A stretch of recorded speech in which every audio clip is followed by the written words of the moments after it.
다음 용어의 정의에 대한 설명으로 틀린 것은 자, 법제 자, 2조에 관한 부분이 용어 정의에 관한 부분입니다. 그래서 다중이용업이라 안전시설 등이라 이런 용어입니다.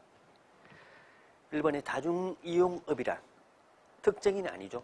불특정 다수인이 이용하는 영업 중 화재 등 재난 발생 시 생명, 신체, 재산상의 피해가 발생할 우려가 높은 것으로서 그래서 대통령령으로 정하는 영업을 말한다.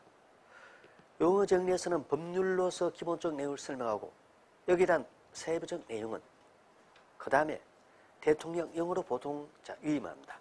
여기 바로 행정안전부령으로 위임되는 것은 극히 드뭅니다. 그래서 1번은 맞습니다.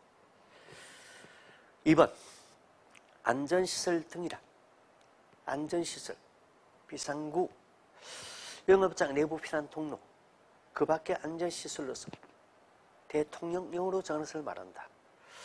안전시설에 대한 기본적 내용하고 그 다음에 대통령령으로 정하는 것을 말한다. 후반 부분 맞죠? 일반적으로 안전시설 등이라 하면 보통 이 안전시설이 들어가게 되죠. 그런데 이 소방 다중이용법은 안전시설 등에 대해서 약간 특이한 구조를 가지고 있죠. 안전시설 등이란 안전시설이 들어가는 것이 아니고 바로 무엇이 들어가냐? 소방시설이 들어갑니다. 그래서 여기서는 안전시설 아닌 소방시설.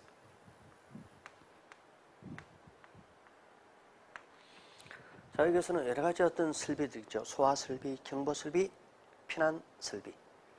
이런 소방시설과 그 다음에 비상구, 영업장 내부 피난 통로, 그리고 그 밖에 안전시설입니다.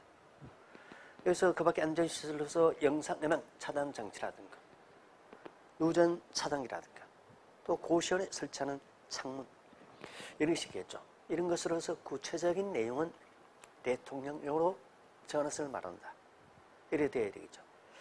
그래서 안전시설 등이라 해서 앞에 나온 안전시설이 아니고 소방시설이 제일 먼저 들어갑니다. 소방시설과 비상구 등 이런 것이 안전시설 등이라고 지칭을 합니다. 그래서 답은 2번이 잘못됐죠. 답은 2번이 되겠습니다. 자, 그 다음에 3번 화재 위험 평가란 다중이용업의 영업소가 밀집한 지역 또는 건축물에 대하여 화재 발생의 가능성과 또 화재가 발생했다면 화재로 인한 불특정 다수의 생명, 신체, 재산상의 피해 및 주변에 미치는 영향을 분석하고 이에 대한 대책을 마련하는 것을 말한다. 자, 화재 위험 평가에 대한 용어 정의죠. 맞습니다.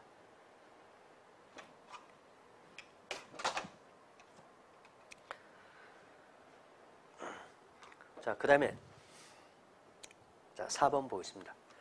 밀폐 구조의 영업장이라 지상층에 있는 다중업소의 영업장 중 채광, 환기, 통풍 및 피난 등이 용이하지 못한 구조로 되어 있으면서 역시 대통령령으로 정하는 기준에 해당하는 영업장을 말한다. 밀폐 구조 영업장은 우리가 지하층이 아니고 지상층에 있는 다중이용업소의 영업장 중에서 어떤 특징을 가진 것이냐? 채광 등이 피난 등이 용이하지 못한 구조로 되어 있으면서 대통령령으로 정하는 기준에 해당하는 영업장을 말합니다. 어떤 채광, 환기, 통풍 등을 위해서 계급부가 있겠죠. 자, 계급부의 면적이 바닥 면적. 자, 해당 층의 바닥 면적이 있을 겁니다. 이것이 영업장 사용하는 바닥 면적의 30분의 1 이하가 되는 이때 그것이 여기서 밀폐구조 영업장입니다.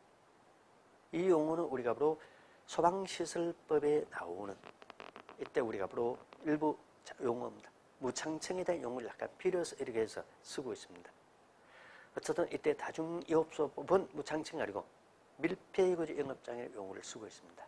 그래서 4번은 맞습니다. 그래서 여기서 답은 2번이 되죠. 안전시설 등이라 했을 때 안전시설이 먼저 들어간 것이 아니고 소방시설이 기본입니다.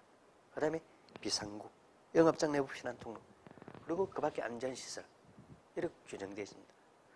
자, 여기에 대한 기본적 개념들은 범위는 대통령령으로 정해집니다.